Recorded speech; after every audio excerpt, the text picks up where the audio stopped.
أعوذ بالله من الشيطان اللعين الرجيم بسم الله الرحمن الرحيم ولقد مننا عليك مرة أخرى إذ أوحينا إلى أمك ما يوحى اللهم صل على محمد وآل محمد وعجل فرجهم السلام علیکم ورحمۃ اللہ وبرکاتہ۔ اللہ تبارک و تعالیٰ کا شکر ہے کہ سورہ طٰہٰ قرآن مجید کا 20 نمبر کا سورہ ہے، اس کی 2 آیات کی تلاوت کا شرف میں نے حاصل کیا۔ آیت نمبر 37 جس کا ترجمہ یہ ہے، اور بتحقیق ہم نے ایک مرتبہ پھر آپ پر احسان کیا، اور آیت نمبر 38 جس کا ترجمہ یہ ہے کہ جب ہم نے آپ کی والدہ کی طرف اس بات کا الہام کیا جو بات الہام کے ذریعے کی جانا تھی۔ حضرت موسیٰ علیہ السلام پر جو پروردگار عالم نے احسانات فرمائے ان کی بات چل رہی ہے، اور اس زمانے میں کہانت کا دورہ تھا۔ کاہنوں نے فرعون کو بتایا کہ تیری حکومت کا زوال بنی اسرائیل میں پیدا ہونے والے ایک بچے کے ہاتھ ہوگا۔ فرعون نے حکم دیا کہ بنی اسرائیلیوں میں جہاں بچہ پیدا ہو اسے ہلاک کر دیا جائے۔ انہی دنوں میں حضرت موسیٰ علیہ السلام پیدا ہوتے ہیں، تو اللہ تعالیٰ نے مادر موسیٰ علیہ السلام کے دل میں بذریعہ الہام یہ بات ڈال دی کہ بچے کو ایک تابوت میں رکھ کر دریائے نیل میں بہا دیا جائے۔ دریائے نیل فرعون کے قصر کے نیچے سے گزرتا ہے۔ جب تابوت قصر کے پاس سے گزرے گا تو لوگوں کو صندوق تابوت پر نظر پڑے گی، لوگوں کی اس صندوق تابوت پر نظر پڑے گی، اس بچے کو نکال لیا جائے گا۔ خوبصورت بچہ دیکھ کر وہ اسے نہیں ماریں گے بلکہ اسے اپنا بیٹا بنا لیں گے، چونکہ فرعون بھی اولاد تھا۔ اس کے بعد اللہ تعالیٰ یہ بچہ اپنی ماں کے پاس واپس پہنچا دیا جائے گا۔ چنانچہ مادر موسیٰ علیہ السلام نے ایسے ہی کیا۔ جب بچے کو دریائے نیل کے حوالے کر دیا تو مادر موسیٰ علیہ السلام نے اپنی ایک بیٹی یعنی موسیٰ کی بہن کو تجسس کے لیے بھیجا۔ موسیٰ علیہ السلام کی بہن قصر فرعون کے گرد چکر لگاتی گئی۔ فرعون کا ایک ملازم بچے کو دودھ پلانے والی دائی کی تلاش میں نکلا تو ہارون علیہ السلام کی بہن نے کہا، کیا میں ایک ایسے خاندان کی نشاندہی کروں جو اس بچے کو دودھ پلا لے؟ اس طرح بچہ اپنی ماں کی گود میں واپس آ گیا۔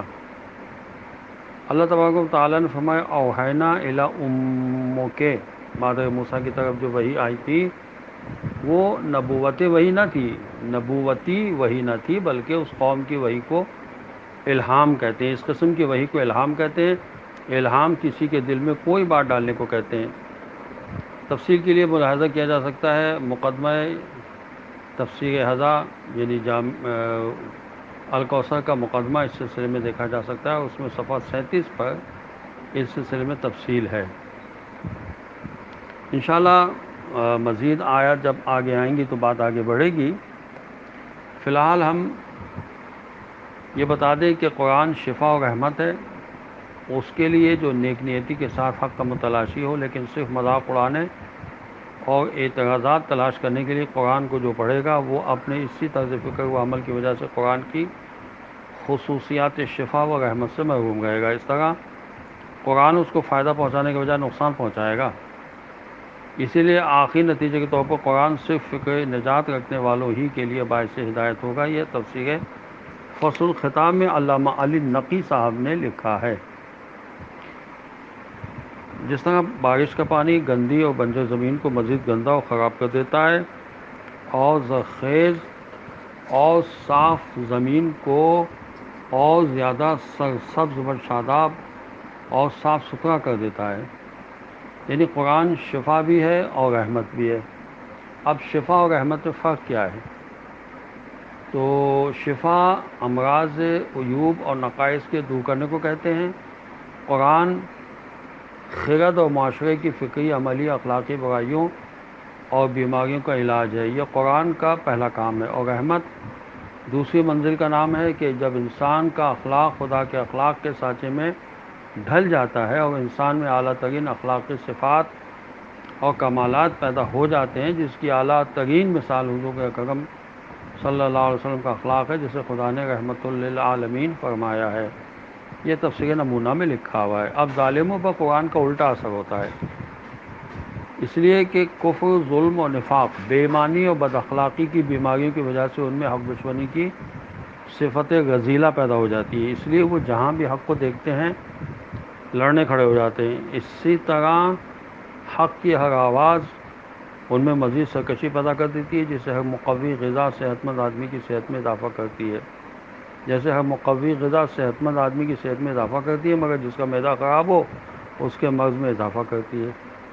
اسی لیے حضرت علیہ السلام نے فرمایا کہ آگاہ رہو کہ قرآن میں آئندہ کی خبریں اور علم ہے، تمہارے درد کی دوا ہے، تمہاری اجتماعی زندگی کو منظم کرنے کا پروگرام ہے۔ اس سے اپنی بیماریوں کی شفا چاہو، اپنی مشکلات کا حل طلب کرو، کیونکہ یہ وہ کتاب ہے جس سے سب سے بڑی بیماریوں، کفر، نفاق اور گمراہی کی شفا ہو جاتی ہے۔